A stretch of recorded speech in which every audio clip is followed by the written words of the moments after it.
the Industrial Talk Podcast. Go big in just 6 minutes a day. Building a legacy of success in a rapidly changing industrial market. All right, welcome to the Industrial Talk Podcast. Let's make this a wonderful day. I hope you're having a good day. Thank you very much for joining. My name is Scott McKenzie. I'm ready to rock and roll. Let's get going. Okay. We're going to talk a little bit today about what is your customer's passion, because that's really important. It is. Let's be candid here. Yesterday, we talked about what is your offer and how do you line that offer with your customer's expectations. If it doesn't meet, once again, if it doesn't meet their need, if it doesn't say, hey, I've got a problem, your solution, your service relieves me of that pain, I'm ready to go with you. Barring all of the know, like, and trust, if you're not a nice person, they're not going to do business with you. So let's just be upfront and candid there with that particular reality. Now, we're going to talk a little bit about what is your customer's passion. So when you start to dig deep, you've got an offer. When you start to dig deep, you've got to understand your customer's passion. That only comes through conversation. You're going to have that conversation, and it's got to be customer-facing. If it's not customer-facing, then it's not going to be of value to what you're trying to do, because you're trying to help your customer be successful and to use your product or your service achieves their goal of success. So I've got four categories when you sit down and you talk to your industrial customer. Okay, first off, it's going to be different. It's going to be weird. It's going to be something that, like, oh, you want to talk to me? So let's just do it. You got to do it. So there's these 4 points. First off, understand their want, right? What do they want? What is their problem? What is their want? Do they want to increase sales? Do they want to increase their market?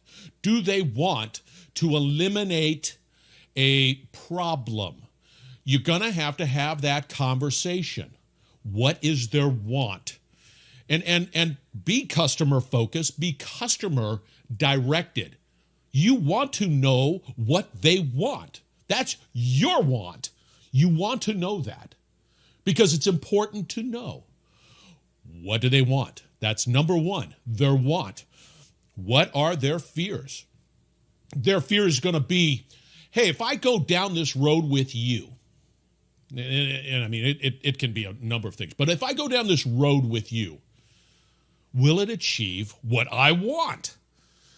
That's the fear, because I'm going to say yes. If I say yes, will I achieve the desired want?